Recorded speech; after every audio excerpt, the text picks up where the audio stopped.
Right, welcome back to the channel. I've got an update, rear arches. I said in the last video that I was going to leave the rear arches to the body shop. Now, just to save a little bit of money and to help me progress forward with the priming and the seam sealing and the raptor of the underside of the car, I decided that I'll do the arches because, like I said before, if the arches aren't in place, then I'm not sure how I would go about doing the raptor side of it before the arches were welded, etc, etc. So anyway, I decided, sod it, let's give it a go. I've done the rest of the car, let's try the arches. And currently, they're not fully welded, they're just spotted in place, but they've came out okay. Now, I didn't need to go crazy with the amount of arch that went in there. It was just a case of this lower section had started to bubble up and rot in here, and the lips were like the return lip underneath here had rotted partially. So here's what we've got. We've got the original OEM seal repair section which came up to here, which gives you your holes for your little trim piece that goes on here, etc. That's brilliant. This is OEM with the arch welded in. The arch was in the right position, but this side, I must admit, not massively impressed with this Subi Saver panel. It's not that it's bad. Obviously, they've sold tons of these guys, and I've watched the Subi Sanctuary channel with Jesse and the guys over there fitting loads of them. Now, it doesn't seem to be a problem. Maybe because of my background for the last sort of 5-6 years, whatever it is, doing machining and stuff like that, I want everything to fit absolutely perfect. I'm looking at the fit and finish regardless of filler and working it afterwards. Now, with this side panel on the driver's side, what didn't impress me was the shape of this arch section. So you can see here your panel gap. Now, looking at that, you're not going to say it's horrendous. It isn't bad, don't get me wrong, but it isn't ideal. I had to do a lot of work in, and there's a bit of final sort of hammer work and body work's got to be done just here. This is not the right radius on the panel. If you connected it up to the inner arch here, now the inner arch can't be wrong, doesn't matter where it's positioned. If this arch line here matches the inner arch line, which it does as per OEM, they're spot welded together, forgetting the rest of the car, this should match this radius. It didn't at all. When I tapped and clamped this in place, this is out here.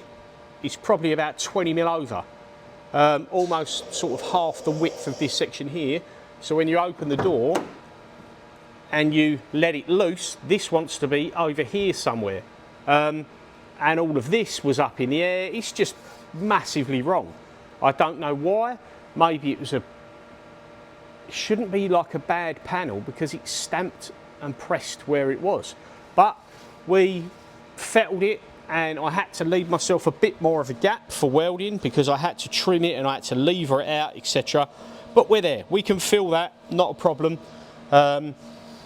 So we can work with it, and we got it fitted. At the time, I was stressing out a little bit, thinking, oh, if this is bad, I'm going to end up ordering rear quarter panels and chopping off what I need. Now that is just, I've got to draw the line under this because it's getting out of hand. And I'll be honest with you, I haven't got the money to be doing all this.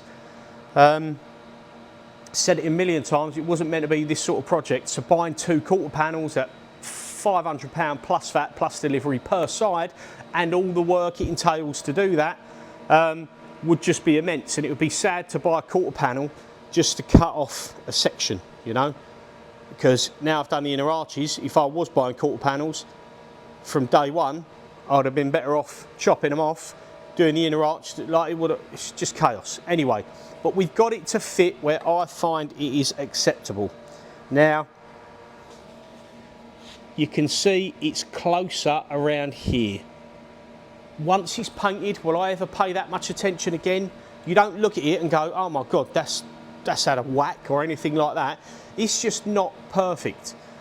Maybe I'm being finicky. So I've done this side first. That was the most awkward side. Took me quite a long time to do. Come to this side, and this panel was a much better fit. this arch gap is not perfect, but it's better. But you can see in there where the shape of the panel, it kind of, see, it's pressed. It's all got a bit of a radius there, and it's got a flat in there. I don't know how they press these or what sort of tooling they're using to press these, but it's not ideal. But at the end of the day, everyone else manages to use them, so I must be able to use them. So we've got it, again, we've got a better fit on this side because we didn't have to fandangle it so much to get it in line. The gap's a little bit misaligned there, but again, bit of filler in the door shut. When you go to shut these doors, you can see nothing is remotely near any of this. It's just 10 ton of clearance. Even that rubber shuts on here, so nothing. You could almost have your bloody finger in there. There's nothing there. You're not going to see too much, but there's nothing there, so it doesn't matter. We've got loads of room. So yeah, I think that is not bad. So what we need to do is get this fully welded up. Fully welded up here. I may even leave it spot welded. There's no point in me leaving it spot welded. What I didn't want to do, I was worried about warping the bejesus out the panel, or leave it spot welded in case the guys wanted to fettle it a little bit before it was in place, but I kind of don't see the point. You can see the sharpness of the OEM panel here. You don't get that on the pattern part panel. You can see how big the radius is there around this bit compared to how nice and sharp the OEM one is. So again, bodywork filler, that's just natural.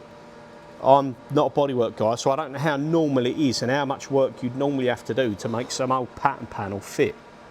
But yeah, I'm thinking we're pretty good.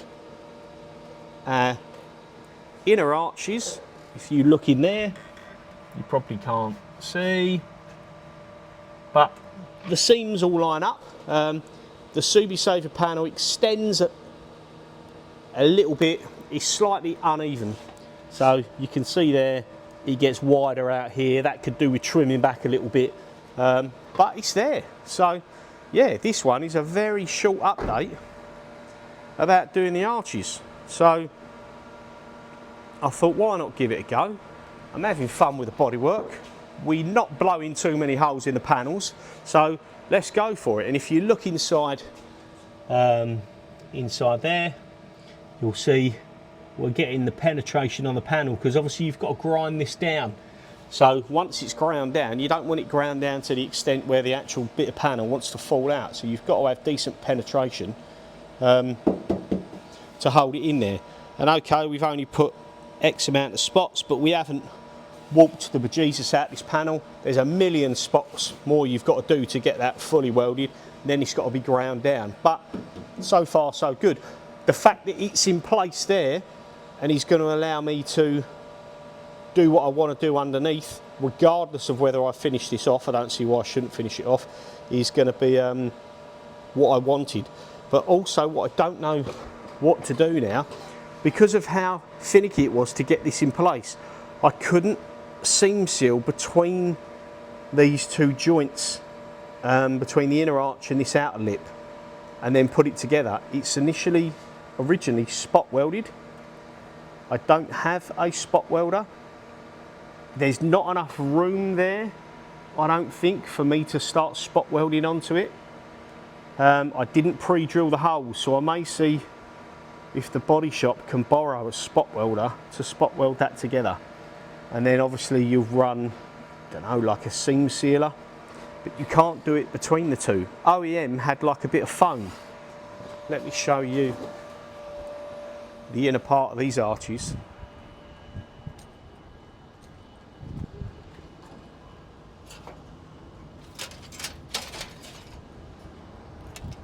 So these are the originals. Now I've took the lip, the bottom lips were off, so that piece there is inside the door shut. And you can see where the rust was just coming through there. It wasn't bad, but you can see it's quite pitted there. But like I said, the lip that recesses in was the bad part, so you probably could have treated this with like the Hydrate 80, something like that, and not had to cut this off, because you can see there it weren't bad. But what you had sealed in between the two panels, add on the arch there, the return, was this factory foam stuff.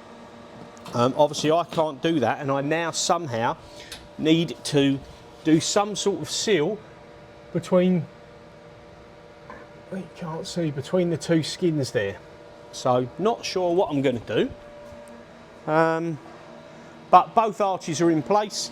Apologies I didn't do a full video of me messing around, marking it up, welding it, etc, etc, because I'm kind of not doing it as a tutorial. I'm kind of doing it as for my own record of what's been done, you know, for my own sake. I kind of like making the videos, bit geeky, but is what it is. I said to you before, we welded up our two holes here, bit of filler to go in there, and we still have, these were the ICP rear arches. So if anyone's interested in the arches, I've got ICP rear arches. This one has been cut down. This one is still a full arch, but if somebody needs just a little section, I'm going to flog them on. And I've also got one full ICP quarter panel there. That one is the passenger side. Again, it's a bit dinged up here, and I've got a partial section there. And if anyone wants partial section, which is, that is a driver's side, but it's only good for like the front half, the rest of it is obviously trashed. But anyway, not far off being done. So yeah, very short video, short update, showing you the rear arches tacked in place. What I wanted to, well, what I'm going to have to do afterwards, because you can't really, doesn't matter what you do. Obviously I sprayed primer over the inner arch. These are sort of like a galvanised finish anyway on the inside.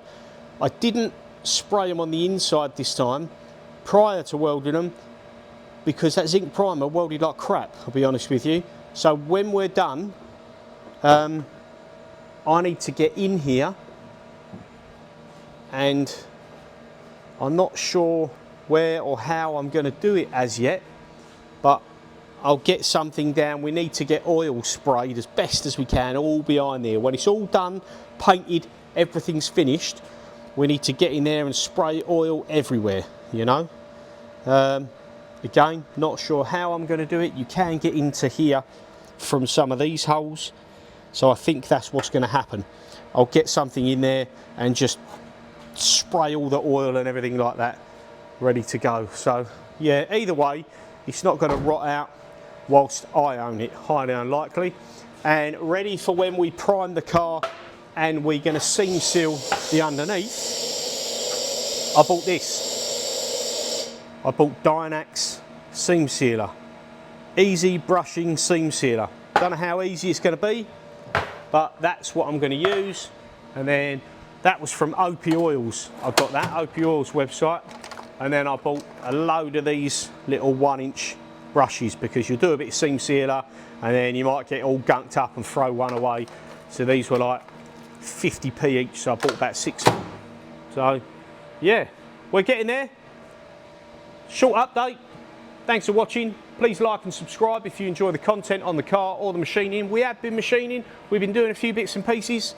Still trying to sell this if anyone's interested. I dropped the price down to 9 grand. It's just sat there. I've got a vice on it. The vice isn't included in the sale.